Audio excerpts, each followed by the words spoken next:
So,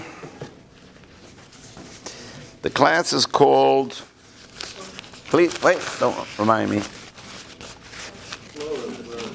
Pluralism. Is there more than one way to be a good Jew? What's your name? Yeah. Rabbi Yitzchak. Is there more than one way to be a good Jew? Of course. Of course. Wonderful. Any questions? According to yesterday's class. Remember, the longer we stay in here, the more likely you're going to miss pizza. I don't know why they wanted this class anyway. What are we going to be talking about? We're going to be talking about black, okay. No.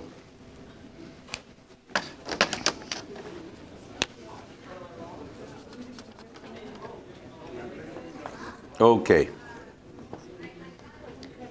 Pluralism. Can anybody tell us what we're going to be talking about?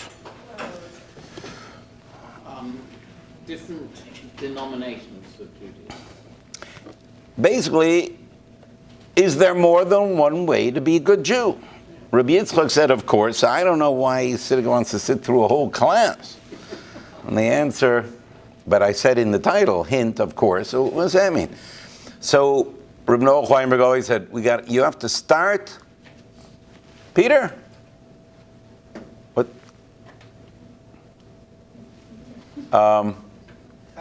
No. What's your name? Paul. Paul! I knew it was one of the two. What? I just need Mary. Paul, how you doing? Good, how are you? Okay, how's mom? Very fantastic. Did you take a glass of water, Rabbi? That could help. Sorry. Okay. You have to start by defining your terms, and then we're going to take it from theoretical class to practical, because I believe that the future of American Jewry is going to move. Things are going to move based on the question of understanding what we mean by pluralism, what we mean by is there more than one way to be a good Jew, and to understand that Jewish history is replete with dealing with this issue. So you said, of course. That's a two-word answer, but that's too short. Is there more than one way to be a good Jew? You can either answer with another two words, or better, three words. The two words is yes, but. Three words is yes and no. We're going to have to get otherwise known as both. Okay. But it's really important to understand, because the major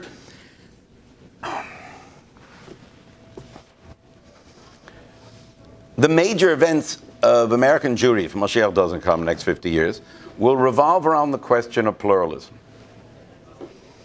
And I want to explain it and to see the different possibilities.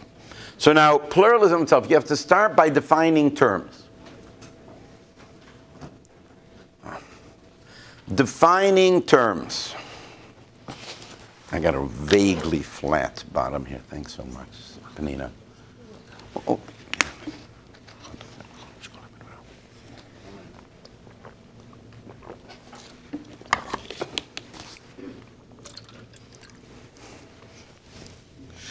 First, we have to define terms. Reb Noah Weinberg always said, because very often, if you don't define terms, you're likely to be talking to somebody having two different definitions, and because you have two different views of what we're talking about. Pluralism. Give me a definition. Come on, we haven't got to the trick questions yet. Many ways to do something. More than one way to do something. Very good. Plural is? More than one. This is a short thing here. Multiple.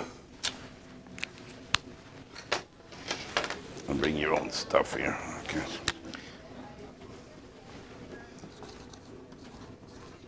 Plural is more than one.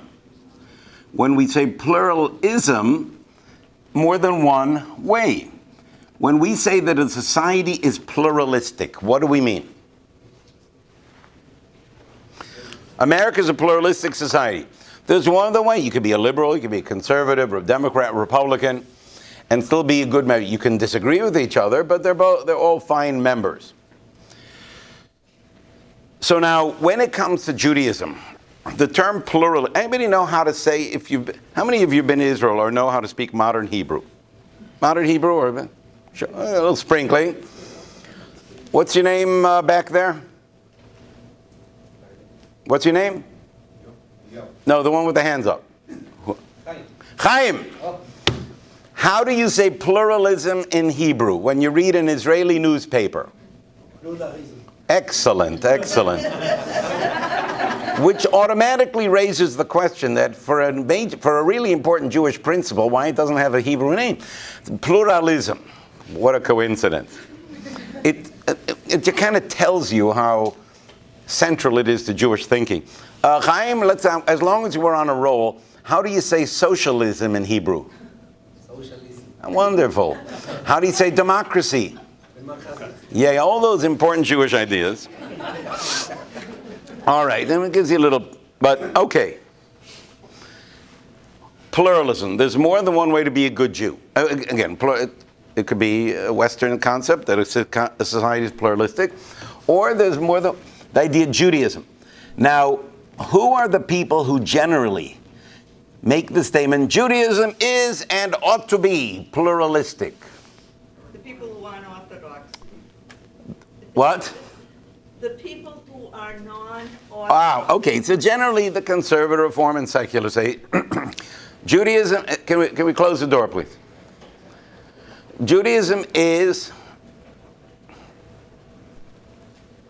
and ought to be, I want to warn you, I can go to jail by torturing little kids. All right, so because I don't want that poor kid to be, all right. There must be a law against it, no? Conservative, reform, secular, Judaism is and ought to be pluralistic. And who generally is heard as saying, no, Judaism is not pluralistic? Generally, Orthodox. One way, my way, or the highway. So I would like to look at the issue based on trying to analyze a discussion between an Orthodox spokesman, a Reform spokesman, in which we'd like to shed more light than heat on the issue, to get a handle on it. Not necessarily to agree, but to understand the position. Because I think in a world where the issue is very often yes, but, or yes and no, you have to hear all sides and think them through. So, the Reform guy says, Judaism is and ought to be pluralistic. Says the Orthodox guy, prove it. Where will the Reform guy go to prove the concept that the Judaism has always been pluralistic? Now, a minute. What about, would the Reform guy say, I can prove that Judaism is pluralistic? Because just the other month, in the International Conference of World Reform Rabbis, they passed a resolution saying Judaism is pluralistic. Would he use that as a point of evidence? No. Why not? Because he knows you're not going to listen. In other words, while he has every right to say they are reliable to me, and I agree with them, but if he wants to prove it to you, he has to bring evidence from something which you yourself accept as authoritative, right? You don't have to. You can say you'll disagree, and that's it. But if we have a discussion, you have to bring up a point from a source that's authoritative. But he does. He does. So please give me an example of the evidence that the Reform movement brings to show, the Reform movements perhaps started in the very early 1800s, go to the points before that to prove that there's more than one way to be a good Jew. Chaim, what did you say? Very right. And as the Reform guy is saying, I'm not just saying it's us. I can prove that even before Reform, there's been more than one way to be a good Jew. You have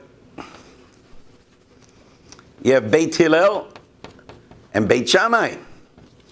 There are about 320 places in Talmud where they disagree. But each one says, the other guy's a great guy. I think he's mistaken on that. But each one says the other marriages are marriages, divorce is a divorce, conversion is a conversion. The Reform guy is saying, we didn't make it up. It's been there before. Hillel and Shammai. And the various range of differences of opinion in the Talmud. What other area? Much more recent. Hasidim. The Hasidic movement starting in the late 1700s. The Hasidim. And the Misnagdim. Yitzchak or Yitzi? Whatever you No, what do you prefer? Yitzchak. Yitzchak, can you define the term Chassid? What does Chassid mean? In a word, I don't know. What? The pious, I think. The pious ones. And what are Misnagdim? The opponents, which tells you who won the public relations battle, I can tell you that. I mean, generally, what comes, you know what I mean? But the pious guys and the guys who don't like them. But Misnagdim don't call themselves, they call Litaim, Lithuanian, which is cold enough. But okay. So the pious ones and the opponents. In other words, 200 years ago, you had a group of people, they literally put each other into excommunication. But now each one says, I think my way works a little better. The other guy has certain areas of danger, right? Hasidim, Misnagdim. But each one, they get along and they marry, etc. And they sit together in many groups, right? And therefore, the Reform guy says, see, the differences of opinion resolve and are acceptable. Are there any other examples in history? Daniel?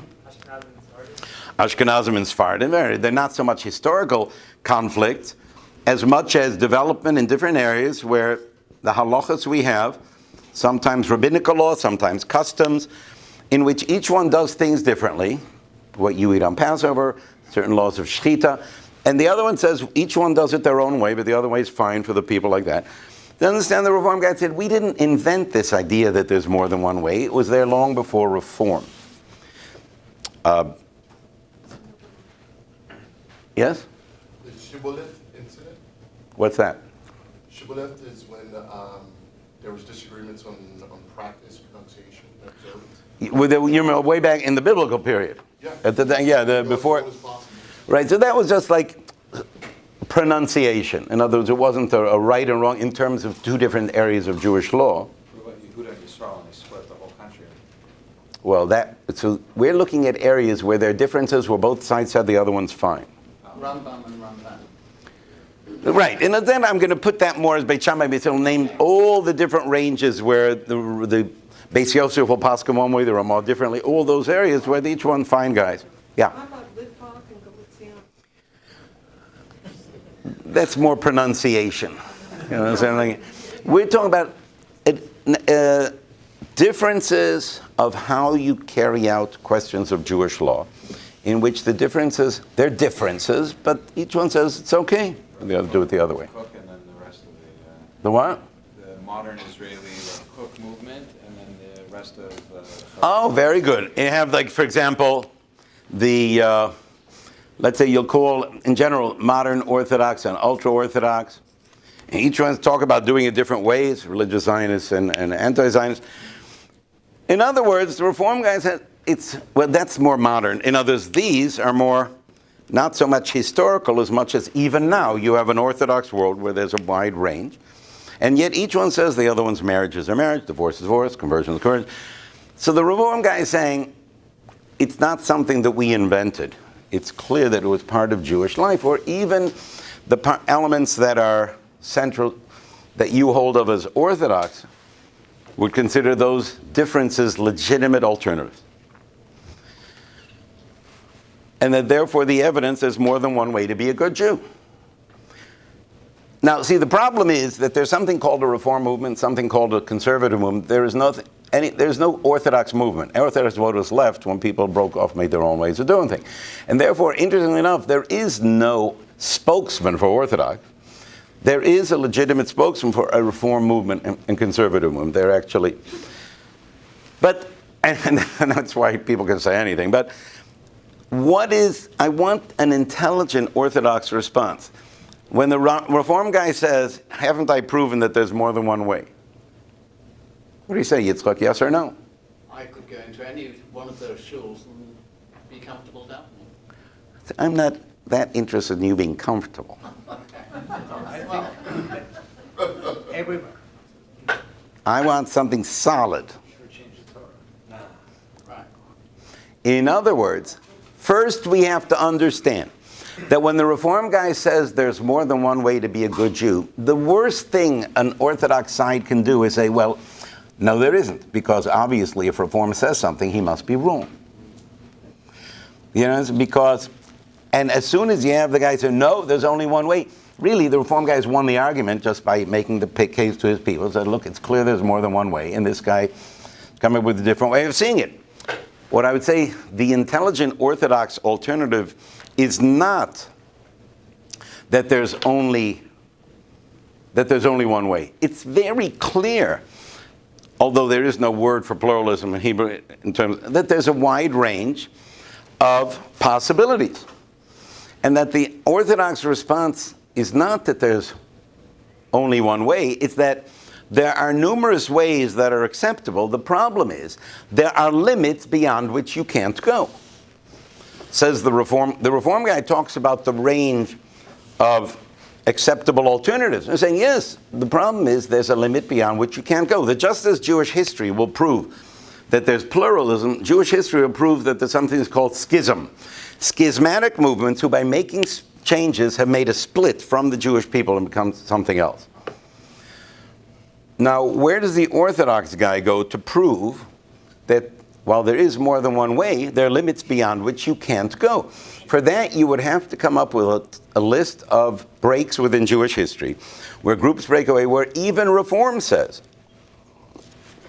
yeah, that's going too far, we don't accept that. Boy, you'd think that's not. But in fact, there are numerous such cases. You just mentioned? The most obvious break is Christianity, where a group of Jews said, our Rebbe's the Messiah. And actually, then that was still okay. Then he died, and he said, well, he's still Moshiach. A little bit, but we can see historically that it was also still that they were accepted. And that only, if let's say Jesus' story took place, the crucifixion around the year 30 around, it was only the year 90 or 100 when the rabbis changed added a blessing into the Shemona Esrei to cut them out when they started making changes in Jewish law. But the early Christians were Jews who made changes, and now in hindsight, both Orthodox and Reform say, you're out. What other examples can you give me historically in which there's schismatic movements who by making changes are outside of the Jewish people, both according to Orthodox and according to Reform? Karaites. The Karaites, who broke away around 1,000 years ago by rejecting the oral law. There are a lot of those. Samaritans. This, I'm not sure. I think Samaritans to me are a lot like Islam, in which they weren't Jews who made changes, they were non-Jews who came up on their own, and they, see, and I would put Christianity but not Islam, because Islam was not a Jewish group who changed, it was people joining. I get that. I respect I that. think Samaritans, they say they're not, we say, They say they're not, though. But Right. I get your point. yeah. We're trying to look solidly within the Jewish world, Jews who, they're part of us, they make changes, and they're out. Sadducees, which were 2,000 years ago. Saddukim, in English the word is Sadducees. I remember a Christian author I used to try to do a good sense of humor. He said they were part of the Jewish people, but for example, they rejected life after death, the resurrection of the dead. And that's why they were sad, you see. So, all right, so easy getting laughs here. That's good. Rabbi Shalom. Why do you say the Reform would reject the Sadducees? Because they do. In other words, you'd have to read their books, but in their history books, they would identify the Sadducees and the Karaites as breakaways. For example, the Sadducees disappeared in history. The Karaites are still around, and yet both Orthodox and Reform consider them not part of Jewish community. Karaites says, you would say in the Hanukkah story, you have the Hellenists, where you read their books, and the Hellenists are one of the villains, we're the heroes, that kind of stuff. And in fact, just as modern Jewry shows modern Orthodox and ultra-Orthodox as a range of possibilities, in the modern world you have something called Jews for Jesus, in which both Orthodox and Reform, this is a much more 20th century thing, Orthodox and Reform said, out. By the way, why is it that generally there's a longer list of pluralists than there is breakaways? They haven't lasted. In other words, pluralist has two sides that both last, while the breakaways, we last and they didn't. So the breakaways More on that only red have... list we don't even know about. No, that's for sure. But in each case, like 12 tribes, you can put all the different ways and they have different minhagim. But what you have here is actually an area of, strangely enough, agreement between Orthodox and Reform. We hate agreement, so so when we talk about... In fact, what you have here is a list where both Orthodox and Reform agree are pluralistic alternatives, a list where both Orthodox and Reform agree are schismatic breakaways. The question that we're involved now is Reform, where the Orthodox said, you are one of the breakaways, and Reform themselves say, no, we're one of the pluralistic alternatives. That's the issue. Are they part of the breakaways, or are they part of the pluralistic alternatives? Once we understand that the answer is yes, but, or limits beyond which you can't go, now we understand. The Orthodox world says, you can now understand what's going on in the modern Jewish world, where if in fact there's more than one way to be a good Jew, but there are limits beyond which you can't go, so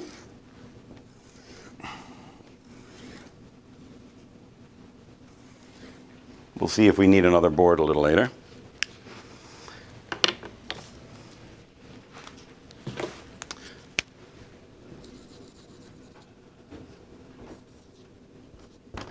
We're going to put here, we have a list here where both Orthodox and Reform agree are pluralistic alternatives.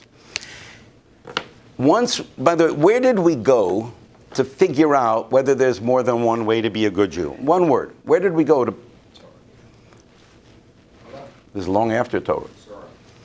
Where did we go to prove there's more than one way to be a good Jew?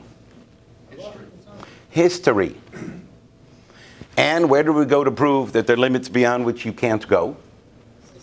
History. So as an Orthodox Jew, I can now say to the Reform guy, although I go to Torah to decide what is Judaism, but I can prove my point based on history as well. Let's look at the last 3,300 years of Jewish history. Let us look at what Reform, let's say Reform started in 1820. So let's go back to the year 1800. And we're going to learn those 3,200 years of history to determine what are the essentials of Judaism and what are the elements that are non-essential. And we'll see, can we come up with a definition of Judaism, of the essentials, which will thereby show why we include the pluralistic alternatives, and why these, having broken one or more of the essential unbreakables, create them as breakaways. So let's look at it historically. What is principle number one? What would you say is the most central principle of Judaism, without which you can't get to number two? One God. One God. One God. Do all pluralistic alternatives insist they have to believe in one God? No, Who doesn't? I don't believe that the one that was a break off from. No. Listen, that's what we're looking at. We're looking at all pluralistic I don't alternatives. believe in one God. Right. That's what we're looking at. whether we can come up with a detailed definition that can tell us what is in and what is out. All right, what's number 2? So you have this. Maybe that's enough. If all of these insist you have to believe, maybe that's it. If you believe in one God, then you're in, and if not, you're out. No, because we even have a lot of breakaways who believe in one God. And therefore, belief in one God is what's called legally necessary, but not sufficient. It's necessary to be part of the definition, but not enough to define it entirely. So you have Judaism, one God. What would be principle number 2? Torah is divine. God-given Torah. Do all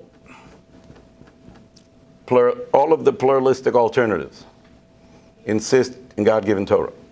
Yeah. No. Who didn't? Who doesn't? Please focus attention again. What we are looking at those who we all accept, that both Orthodox and Reform accept that are pluralistic alternatives, to come up with a definition based on that group, which everybody agrees is pluralistic. Do all the pluralistic alternatives insist on the belief that God gave the Torah? Yes. Yeah.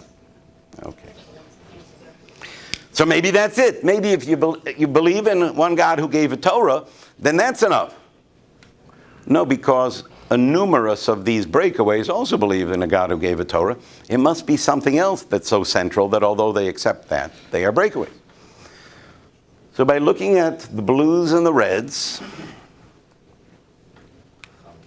what would be principle number 3? One God, God-given Torah. Do the Christians believe that God gave the Torah? Yes. By the way, if you ask the Christians, how many gods are there? What do they say? One. All right. And do you believe God gave the Torah? Amen, brother. Right? And therefore, so in that case, I open up the Torah and it says there, you should put on tefillin and don't eat pork chops. So why do they eat pork chops and don't put on tefillin? Because they don't have the oral.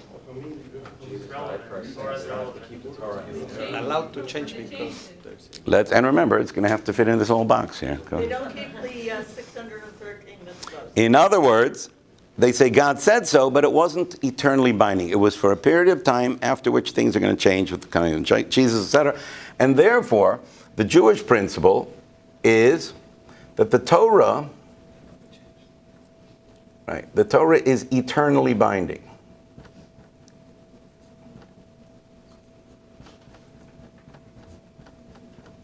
It also helps the fact that the Torah said it's eternally binding, but it raises a question, but we're not talking to Christians now. Or the Torah eternally binding and an essential principle. Number 4. All right, but the Karaites and the Sadducees insisted in the belief that there's one God who gave a Torah that's eternally binding. What makes them a breakaway? Oral. What? Oral Torah. Now, we should do a whole different class. You can figure out what is oral law. But what is the oral law? The Mishnah is the record of the oral law. The Talmud is the record of it. The oral law is the information transmitted with Torah, in which I'm looking for a one word, just to force the issue. Give me the one word that would most define what is oral law. What? Interpretation. No, it's important. So it's really important. You've been in Israel for a while, so you don't remember that in my classes there's a basic rule.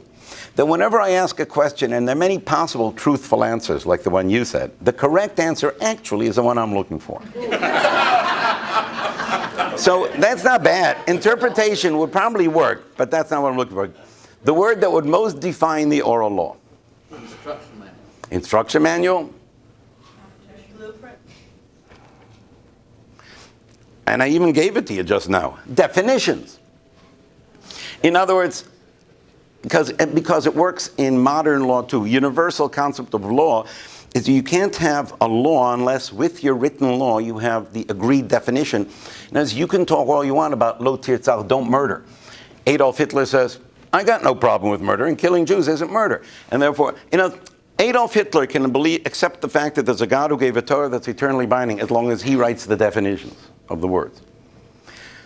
Oral law is definitions, and that is understood. You can't have in any legal system, a body of law for any nation without an oral law, without the agreed definitions.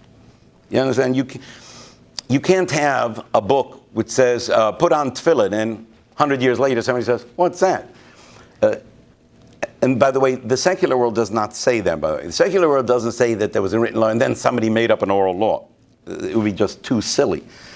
The idea is that really the Jewish people, in the secular view, developed law for centuries, and then they wrote a Torah to put in place, locking it in place. But everybody agrees. The Torah view and the secular view, the intelligent secular alternative, that it's clear that whenever the Torah law was written, the Torah was written in its written form, it had an oral law. Because there's no other way of having a book that is there to represent law without knowing what the law is. So, do all pluralistic alternatives, guys on the blue, insist the oral law is God-given and binding? What's the fifth principle? Give me a fifth principle that would pull all this together. He's still around. What? Like God's still around. The God's still around. Yeah, but that would be the definition of God. Infinite source beyond limitation. The law is binding. We already have that. The Torah is eternally binding. The written law? What? The written law? Yeah, that's the the God-given written Torah. There is no fifth principle. This is... Well, Daniel, go ahead. Step into it. Go ahead. What? Rabbinic authority? No, that's in the Torah itself, the Sanhedrin, the court system, right? In other words, this is basically it. Not to go into the question, what is the 13th principle, etc. This is basically what we mean Orthodox Judaism, which up until the 1800s was Judaism as opposed to Christianity. So that these are the four basics. Now we could understand what makes a schismatic breakaway. You have the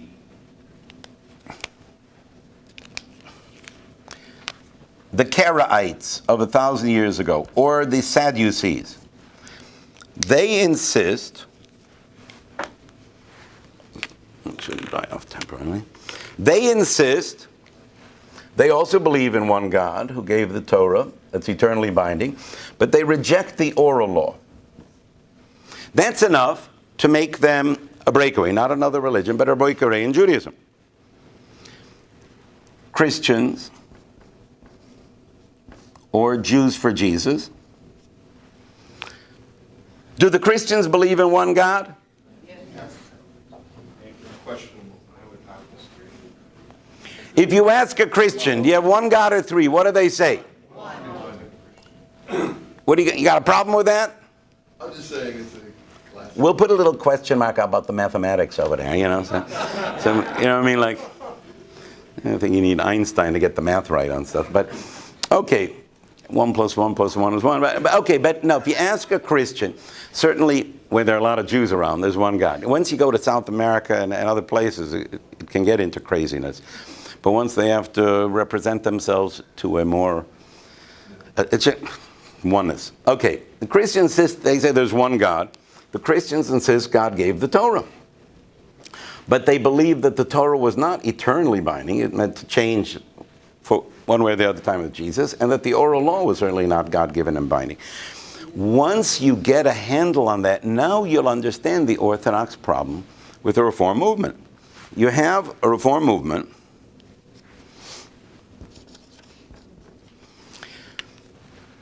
to be a Reform Jew in good standing, do you have to believe in God? So, two references. Number one, there was a Len report, L-E-N, made by Theodore Len. It was hired by the Central Conference of American Rabbis, which is the Reform movement, in 1972, in which he writes, the Reform movement is not, if not let it all hang out, open, let's talk about it, that they asked the Reform rabbis of North America, United States and Canada, and 14% of them identified themselves as atheists or agnostics. Not the membership, the rabbis. In addition, we know there is a fourth group called the Reconstructionists. And the Reconstructionists said Judaism is not a religion, it's a civilization, and therefore belief in God is your own business. You can believe or not, as you want to. The Reform movement did accept, a few decades ago, that you can be Reform/Reconstructionist altogether. Land report was from 1972. It's only gotten worse since then. So what do we put here? It doesn't require it of the rabbinate. What do we put here? Question. Bigger question? Pluralism. Optional. This is the closest it'll get to classical Judaism, because the movement explicitly rejects the belief that God gave the Torah, or that the Torah is eternally binding, or that the oral law is God-given and binding. The problem is not, isn't there more than one way to be a good Jew? Of course there is. The problem is that never in the history of the Jewish people was a more radical breakaway than the Reform movement in terms of the beliefs of Judaism. Can you just extend that for conservatives? The conservative generally, let's put away my inks. No, it's Yitzchak, I'm just kidding. Conservative, first of all, I'd say the conservative movement since World War II has essentially been an arm of the Reform movement. That is to say, whatever reform changes, conservative will do it again, but 30 years later. A nasty friend of mine used to refer to them as, retarded reform. Now, they do the same things, but it takes 30 years to get there. Not nice. That was not nice. But what we're saying, they do, and therefore, in whatever goes on in American Jewry, you'll have Orthodox on one side, conservative Reform on the other. Reform will do it quicker, conservative will hem and haw for 30 years and then do it. And so what you have here, again, I would say that conservative is more positive about this, although they do have people who call themselves conservative Reconstructionist rabbis. But the movement, so now what does the movement say about God-given Torah, Torah eternally binding, oral law God-given? So if you read their books, you'll find that what you have is some rabbis accept them and some rabbis reject them. And therefore what you really have here is the requirement of the belief in one God and three big fat optionals, in which most of the rabbis do not believe it and most of the membership doesn't. And for example, if you could picture that the Reform movement would disappear and that everybody in the if the conservative movement would disappear and everybody has to choose to go Reform or Orthodox, it's a pretty fast bet that 90% would be Reform and 10% would be Orthodox. What? The rabbis, I've seen some of the rabbis are from the conservative. Yeah, in other words, in the conservative movement, you'll have rabbis, more in the past than there is now, who are personally Orthodox, who are rabbis of a shul. And I'm a friend of mine. Well, his father-in-law was a rabbi in Frederick, Maryland. And they would always send kids to NCSY, although it was conservative. Yes, yeah. And when his son-in-law, Sal, got engaged to his daughter, and he said, listen, Rabbi, I'll come for Shabbos, because you're kosher and everything, but I'm not going to daven in your shul, because there's no mechitza. And the rabbi said, what do you think, I daven in my shul? He said, there's no mechitza. First, I daven at home, b'yechidas, and then I run the services. All right, I got it. So, what you really have here, a movement which, let's say the first one is a check, but three optionals, in which most don't accept, but you could believe it or not as you like. Why would I consider optional the same as a rejection? Because a movement is to make a statement of what is central to believe. If you say you can believe it or not, I can put a group there called Democrats or Republicans, and obviously we got four optionals. To be a Democrat or a Republican, you can believe this or not. That doesn't make it a Jewish alternative. Right? The question is, what are the essential beliefs? All right. So the problem is that when you talk about pluralism, and then the Jewish guy does the really phenomenal mess up by saying, no, there's only one way. The Reform guys proved the point. Yeah, see, obviously more than one. The issue isn't the more than one way. The issue is that in a world that there's more than one way, but there are limits beyond which you can't go. Forget about pluralism. There's never been a more radical breakaway in history than the present-day Reform and conservative movements. They're separate. I have conservative friends, I have Reform friends. And right, they're very pro-Israel, they support Israel, some of them are very... Ma'am, can Gentiles be supportive of Israel? We're talking about what is Judaism. Okay, but they're... No, but that's why it's really important that we try... Right. And so are Reform. I didn't say they weren't. In fact, I know plenty of Reform and conservative Jews who really believe in Orthodoxy, and they don't know that Reform and conservative doesn't believe those things. I'm not talking about people who are Reform and conservative. I'm talking about a movement which says this is what we are saying Judaism is.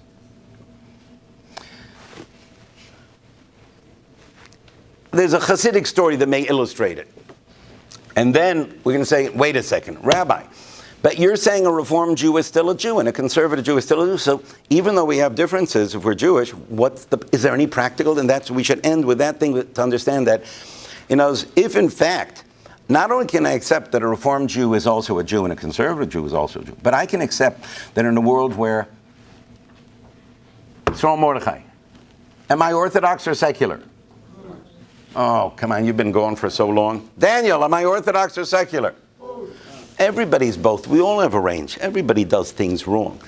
And therefore, if we have a world where there are Reformed Jews who may be better Jews than me, right, and they believe in God, but certainly on the level of people don't know any better, etc. First, a Hasidic story, and then to talk about what is the practical disaster that's going to come from this. So they tell this story, a Hasidic story, about a man who goes to his Rebbe and says, Rebbe, I committed a sin and I want a rectification. I want you to tell me what I can do to straighten it out. Okay, what was your sin? He says, I didn't wash mayim achronim. Now, for those who don't know, it's like just like you wash for bread before the meal. It's a custom. Some people say it's a law, some say it's a custom, that before you do the grace after meals, you wash your fingertips with water, mayim achronim. So what was the sin? I didn't do mayim achronim. The Rebbe says, I've heard a lot worse, you know what I mean? So the Rebbe says, okay, please explain. Why didn't you do mayim achronim? He said, well, I figured since I wasn't going to do the grace after meals, I didn't. Grace after meals is a Torah alone. Why didn't you do grace? Well, I figured I was eating pork chops at the time. I didn't want... Wait a second. Why were you eating pork chops? It's because nobody wanted to give me kosher food. He says, why not? He said, well, it was Yom Kippur. You understand? So you can reinterpret the thing as that he didn't eat the wash mayim achronim. No, that's not the problem. The problem is that there's never been a more radical breakaway. But wait a second. But if there are Jews there who not only they care about their Jewishness, but in a world where nobody's perfect, they may, they try to do the best they can, etc. What is the practical result? So the practical result we can look at in terms of history. So tell me, what is the halacha? If a Jewish girl converts to Christianity and marries a Gentile boy, and they have a little girl, is their little girl Jewish or non-Jewish? Jewish. Correct. That little girl then grows up and marries a guy by the name of Christopher McPherson. And they baptize their little girl in Trinity Church. Is that little girl Jewish or Gentile? Jewish. She grows up and marries the Pope. And they have a little girl.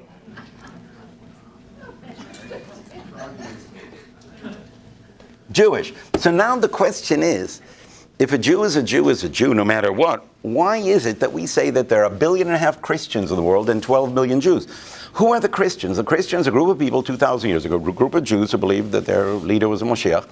And then they changed this, and then they changed that. But if, according to us, Judaism is not a belief system, Judaism is a belief system, but being Jewish is a nature of soul that continues whether the person believes or not, why do we say that there are 1.5 billion Christians and 12 million Jews? If the Christians, 2,000 years ago, were a group of Jews who changed their beliefs, Why do we say there are 1.5 billion Jews who call themselves Christians and 12 million who call themselves Jews? Why? What makes them non-Jewish? What changed?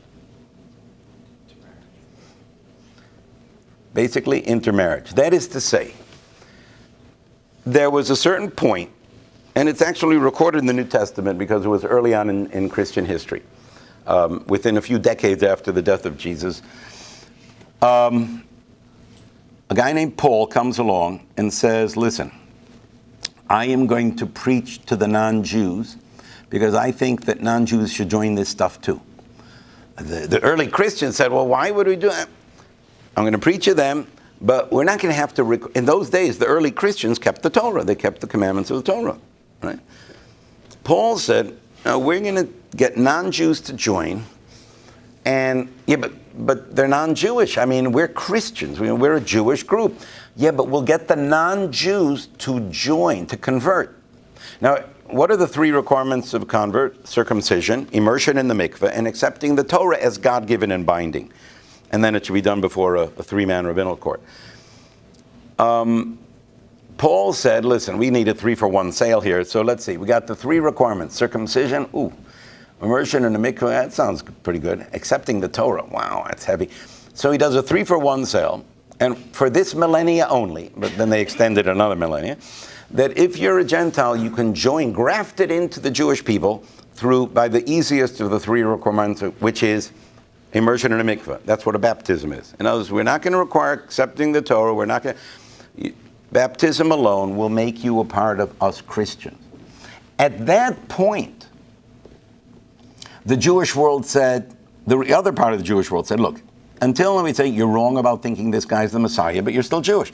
But if you're going to allow Gentiles to join until then, Christian meant a group of Jews who were making a particular mistake.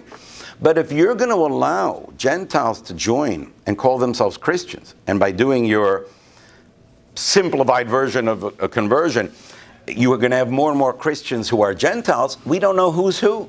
The Christians say, we couldn't care less. We have to worry about maintaining our numbers. And so they accepted Gentiles. It turned out that some Christians were Jewish, some were Gentile. And at that point, the Jewish world says anybody who says is a Christian has to be assumed to be questionable or Gentile because we don't know who's who. Not because they don't believe, because they are telling us that they're going to give the title Christian to a Gentile. Within a couple of generations, it became accepted. Christian meant Gentile. That does mean that among them, there may be 30, 40, 50 million descendants of Jews, but we don't know who's who, so they're all assumed to be Gentiles. That's the problem that we have now in the Jewish world. Jew doesn't keep Shabbos or kosher. He's still Jewish. We can talk about learning Torah with him. The problem is that when the Reform movement applies their changed rules to the question of conversion, where we consider anybody who converts to Reform Judaism does not have to accept the Torah as binding, because we don't either. And immersion in mikveh, that'd be nice, but there's a basic principle of autonomy where it's up to the rabbi to decide. Mikveh sounds fine. Accepting the Torah for sure not. Circumcision, yes, no.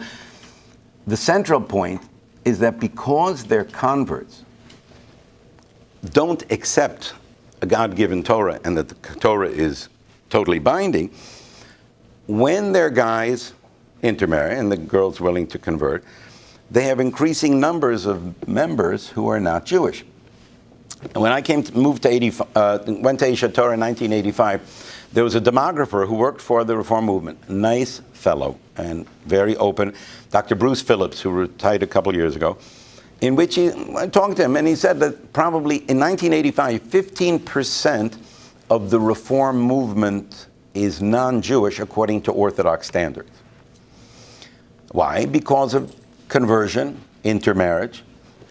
The Reform movement also changed the rule. It said, if your father's Jewish and your mother's not, we'll consider you Jewish if he says he's Jewish. And therefore, both conversion changes in conversion laws and changes in terms of who is a Jew. 15%. Is that 15% evenly divided over the demographic, the age range? No. That means that the 80-year-old Reform Jew who dies is 95%, 98% likely to be Jewish according to halacha. The children who are born because of so much intermarriage are 30% likely to be non-Jewish. That was in 1985. When he retired a few years ago, I talked to him. There's somebody else on the job. Not as pleasant to talk to. I haven't been dealing with her. But Dr. Phillips, when he retired, said, at the present time, a few years ago, it's closer to 28 to 30% of the reform movement is not Jewish according to halacha. And remember, it doesn't disturb it evenly. The older a person is in the reform movement, the more likely he's Jewish. The younger they are, the more likely they're not Jewish. So what you have in the conservative and reform movement, because they have a similar problem not in terms of patrilineal descent, but in terms of that their conversions are invalid to us because of the lack of the requirements that Orthodox have, that the movements themselves, we don't know which members are Jewish. Once a group makes a unilateral change in the definition, then what happened with early Christianity happens now. That we don't know who's Jewish and who's not. And I can see it in terms of Aish Torah as well. In 1985, you'd have 1 or 2 guys a year who came through Aish Torah who turns out to be not Jewish halachically. Now there's quite a sprinkling of every group we have at certain numbers. Because, and remember, the people who come to Aish Torah now are not reflective of the intermarriage rate now. It's reflective of the intermarriage rate 20 or 30 years ago because the kids between 20 and 30 years old. So what you have is a coming disaster in which, and I think one of the reasons that the Orthodox world is becoming more involved in outreach, is because of the awareness that there's coming a time in which we can no longer be able to do it, because we won't know. So many of them are going to be Gentile, we won't know who's Jewish. The way we do it now at Aish Torah, and we do it with asking the highest level of rabbinical authority, anybody who comes to Aish Torah who consider themselves Jewish can come. If they come to a conclusion that in our definition they're not Jewish, they can stay and they can make their own decision if they want to do conversion. But, in a place where there are 200, 250 people at Aish Torah, so we can have 5, 10, 15, 20 guys like that. I don't know, as it gets to the point, you're not likely to have 200 guys where 100 are. So the crunch is coming in which the Orthodox world will have to basically come that such a high percentage of the non-Orthodox are not Jewish, we can't automatically assume that they're Jewish. Excuse me. Is there any solution to that problem? I don't know. I'm willing to hear. But in fact, the real question you could perhaps ask is, what did they think 100 years ago when they changed the rules of who is a Jew? 30 years ago when they said patrilineal descent is fine with us, and by the way, the conservative movement is coming closer to accepting that as well. 30-year deadline when if Reform did it, they'll do it too. Then you have the question of making easier and easier conversions, which do not at all come anywhere near meeting halachic requirements.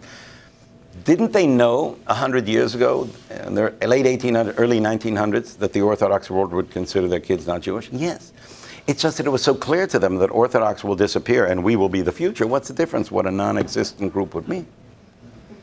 If, in fact, as you can see in the Pew reports and the Gallup reports, that the only group that's growing is Orthodox, then we have a whole different problem. Movement in which a group unilaterally changes the definition of who is a Jew. It's happened before in numerous cases, Sadducees, Karaites, but the one that is most stunningly left to us to read in history is early Christianity, where a Jewish group that makes changes ends up being seen as non-Jewish because of their unilateral changes in the definition of who's a member. It can explain why the Orthodox world is involved in outreach, because there isn't going to be that many decades before it won't longer be possible. For whoever is a member of the non-Orthodox groups, they have to take it seriously and understand whatever you do personally is one thing. It's for you to determine. But you have to understand that in a world where we are both individuals and groups, you have to understand that to be a member of a group, which in X number of years from now, the Orthodox will have to say, we have no idea whether which members are Jewish, which not. That's something that they're going to have to take care. They should take care of now. They can look at the first category on your list and they say, well, they've been pretty successful. So the Christian, not as much as the Christians, have they? There are 1.5 billion of them. It doesn't make a difference. They're not part of the Jewish people. Precisely, but they'll say, okay, so we'll be the... Very good. It may be you'll be another religion. We can see that in the last 200 years, since the early 1800s, the movement has been almost 100% incapable of retaining the families for more than 100 years before they identify as Gentiles.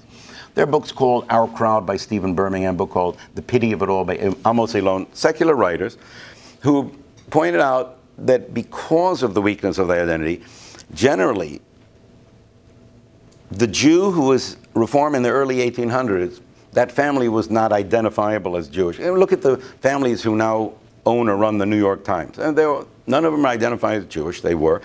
Over time, their changes in definition is such that no matter what the earlier ones wanted, people over there now couldn't care less. And therefore, the movement itself has been almost 100% fatal to the membership Jewishly. The guy who was Reformed in the early 1800s didn't identify as a Jew by the early 1900s, but that's okay because there were plenty of Orthodox dropping off into Reform. That's less and less likely to happen.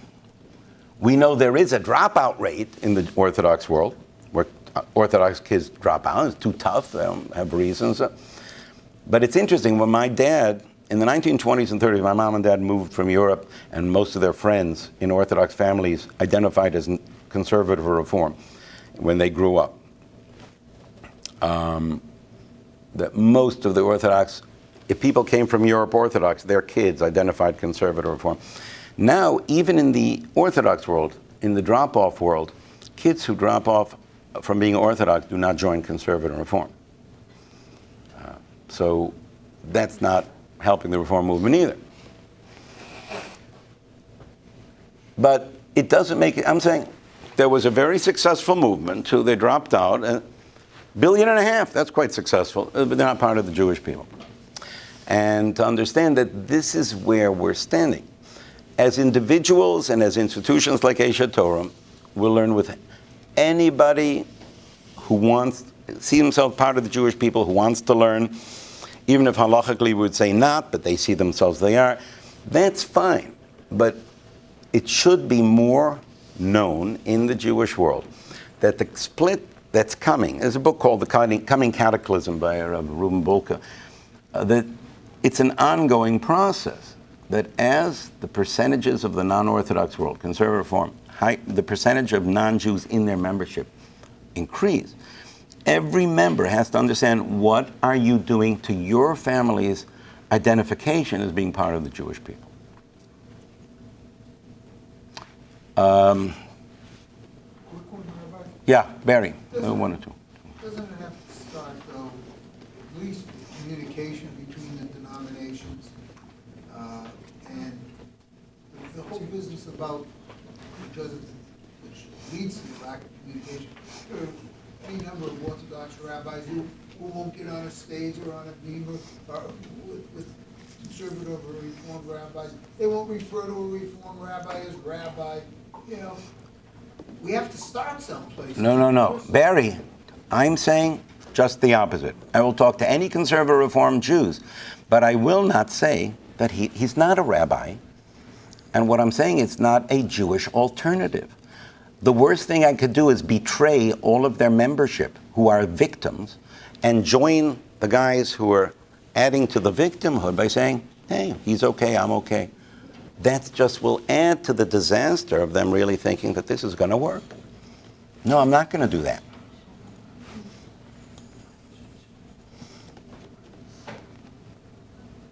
It's the worst thing I could do to them.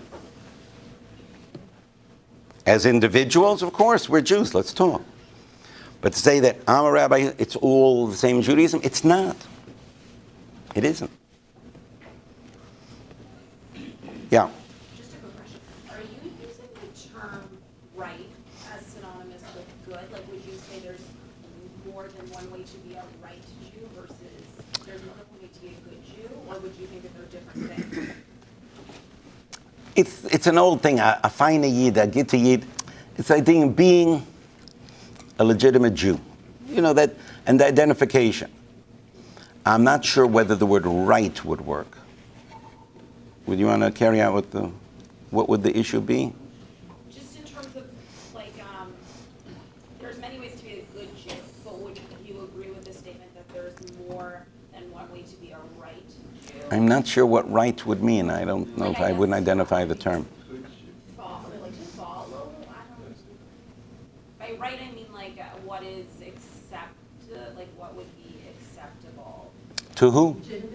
Legitimate, I guess, maybe, I don't, like. Again, it still depends. I'm saying in all cases it would have to be who is making the statement. But like, would Orthodox people believe that there's more than one way to be a right Jew, or they say, no, you're not following Orthodoxy, you're not a right Jew? No, it's not. Authentic is a better word. Right. In other words, what we're saying is that a group of people who will accept these four elements, which will identify a range of Orthodox, not the non-Orthodox. Non-Orthodox don't accept that. What we're saying is, this is classical Judaism. I'm not going to change that because in a world where you'll feel more comfortable being part of the Gentile world, the Gentiles no longer feel comfortable with this. It can't identify for me. And what I'm saying is, the failure within the groups themselves are telling me that I'm not doing their membership any good. Maybe the rabbis who are desperate for legitimacy, but I'm not doing the victims whose families are going to be swept out because of the mistake of that identification. I'm not doing them any favor. I'm saying, don't worry, everything will be okay. Yeah? So it's a little bit clear cut between Reformed and conservative.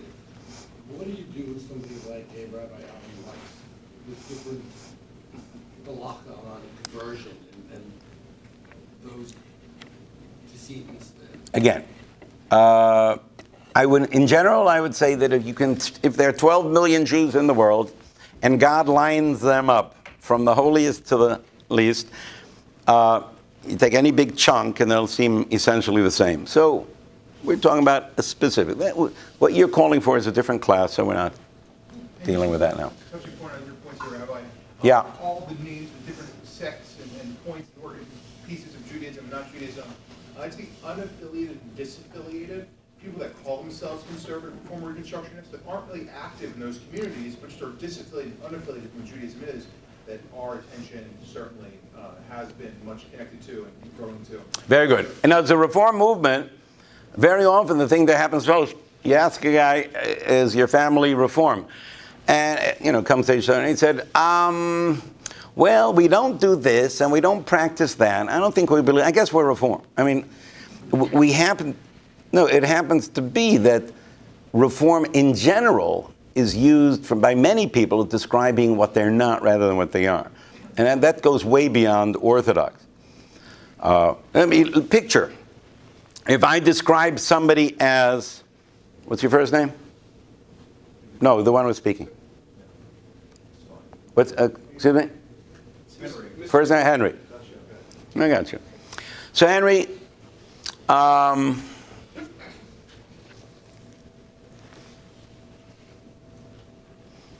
I describe a guy I know, his name is Joe. He's a Catholic. What happens, I want you to picture Joe. He's Catholic. All right. How does the picture change when I tell him, he's very Catholic? See him walking out of a church, maybe has some ash on his forehead every other Wednesday or something. Right? I have a friend, Ahmed. He's a Muslim. How does it change to say he's very Islamic? He's wearing one of those big white things, with a beard. I have a friend who's a Baptist. How does it change when I say very Baptist? How do I say, I have a friend, Fred, he's an Orthodox Jew. How does it change when I say very Orthodox? It all changes in the same way. Catholic, Jew, Orthodox, Muslim. I have a friend, Joe, who's a Reformed Jew. I want you to picture him, Reformed Jew. How does it change when I say he's very Reformed? Wow, he doesn't do anything. How is it that it's the only religious affiliation where the word very before it means he's doing even less than the guy who's just Reformed? And therefore, way beyond Orthodox, Reform is seen as a negation, and therefore very negates even more. And that's something that the reform movement has to ask a question about, and why is that so? What I'm saying is that as people who know, listen, Judaism is eternal, mistakes are disastrous, spiritual disasters, historical disasters. Everybody has to make up their own decision, but they have to understand what's going on historically about their family's affiliation. It doesn't mean to join an Orthodox shul. It doesn't mean that they're going to have to do all the Orthodox stuff, but it does mean that when it hits the fan, X number of decades from now, being part of a world that says we've identified, whether they're more observant or less observant, that they are Jewish, can make a big difference. Okay, thank you very much. Break now.